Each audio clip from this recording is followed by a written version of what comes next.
تو کل وہ کھڑے ہو کر آپ کے خلاف یہ کہیں جی حق کا تقاضا یہ ہے کہ مسلمانوں کی ریاستوں کا خاتمہ ہونا چاہیے. تو دنیا کے اندر اس حقیقت کو تسلیم کرے کہ یہ اللہ نے بنائی ہے, یہاں پر مختلف الخیال لوگ رہیں گے, طاقت حکمرانی کرتی ہے. جب آپ کو طاقت حاصل تھی آپ حکمرانی کرتے تھے, مشرق و مغرب کے فیصلے آپ کے ہوتے تھے. تو چیزوں کو حقائق کی دنیا میں سمجھیں گے تو نتائج مختلف نکلیں گے, چیزوں کو جذباتیت کی دنیا میں سمجھیں گے تو نتائج مختلف نکلیں گے. میں نے سنا کہ وہ ایک صاحب کہہ رہے تھے کہ انہوں نے کہا کہ امریکہ تو تاریخ کے اس پس منظر میں بڑا مہذب فاتح ہے. نہیں, اصل مہذب فاتح تو سیدنا عمر تھے, ایک صاحب نے کہا. تو میں ذرا پلٹ کے پوچھتا ہوں, ذرا اس کا تجزیہ کریں آپ. یعنی جو رسول اللہ صلی اللہ علیہ وسلم اور صحابہ اکرام دنیا میں آئے اور آنے کے بعد ان پر ظلم بھی ہوا, جنگیں بھی ہوئیں, ان جنگوں کے بعد قرآن مجید کیا بتاتا ہے؟ شرط کی آیت کی گئی جنگ روکنے کے لیے کہ جب تک یہ مسلمان نہیں ہوتے اس وقت تک ان سے جنگ نہیں رکے گی. حتی لا تکون فتنہ ویکون الدین کلہ للہ. تو اب آپ مجھے بتائیے, جب آپ اس سیاسی پس منظر میں چیزوں کو سمجھے بغیر صحابہ اکرام کو لے کر آئیں گے تو دنیا کے عرف کے مطابق, انٹرنیشنل لا ہی لے لیں جو آج کا ہے, اس کے مطابق اگر آپ جنگ کے خاتمے کی بنیاد مذہب کی تبدیلی قرار دیتے ہیں تو اس کو ریلیجس پرسیکیوشن کہا جاتا ہے. تو ان بحثوں میں ان چیزوں کو مت لے کر آئیں جو ایک الہی قانون کے ذریعے زمین پر ہوئی ہیں. اس میں تو پیغمبر آتا ہے, اس کی قوم کوئی جرم نہ بھی کرے تب بھی اس کے ساتھ یہ معاملہ ہونا ہے, اور اس کی قوم ایمان لے آئے تو لانے والوں کے ہاتھوں سے ہونا ہے. تو اس کا معاملہ دنیا کے ان معاملات سے نہیں ہے کہ آپ کو عالمی قوتوں کے مقابلے میں کھڑا کر کے آپ ان کو بتائیں کہ جی ان لوگوں نے یہ معاملات کیے تھے. ان کے معاملات الہی قانون کے تحت ہوئے تھے, اور دنیاوی قانون کے تحت اگر آپ ان کو زیر بحث لے کر آئیں گے تو بات بہت خطرناک حد تک آگے چلی جائے گی. اسی لیے میں یہ عرض کرتا ہوں کہ ٹھنڈے دل و دماغ سے اپنی سیاسی اقدار کو دوبارہ سے تازہ کریں. ہماری مذہبی قوتیں جو آپ کو خواب دکھاتی ہیں بغیر طاقت کے لڑنے کے, اور صرف خواب نہیں دکھاتی, اس کے بعد مذہبی نیریٹو کو غلط استعمال کرتی ہیں کہ بدر میں بھی تو فرشتے آئے تھے, اور اگر غامدی صاحب بدر میں ہوتے تو وہاں پر بھی روکتے. وہاں پر طاقت کا توازن جو قرآن نے بتایا تھا اس سے زیادہ موجود تھا, 1:3 موجود تھی. وہ وہاں پر یہ توازن, اور پھر خدا کی مدد بھی شامل تھی. تو آج دنیا میں طاقت کا کیا توازن ہے ذرا تصور کریں. یعنی 73 سے زیادہ دنیا کے مختلف چوکیوں پر یہ عالمی قوت بیٹھی ہوئی ہے, مسلمان ممالک کے اندر بیٹھی ہوئی ہے.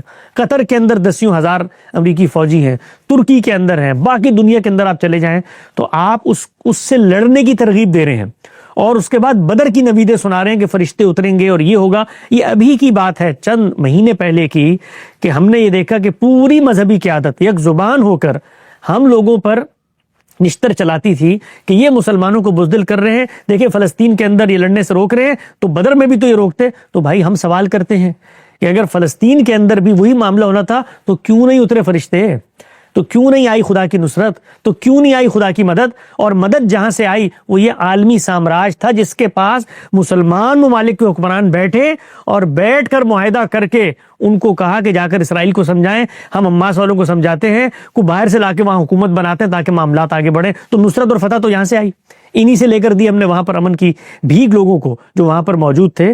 تو ان چیزوں کو 2 طریقے ہیں سمجھنے کے, یا جذبات سے سمجھیں یا حقائق کی دنیا میں سمجھیں. حقیقت کی دنیا میں سمجھیں گے تو حقیقت ذرا تلخ ہوتی ہے.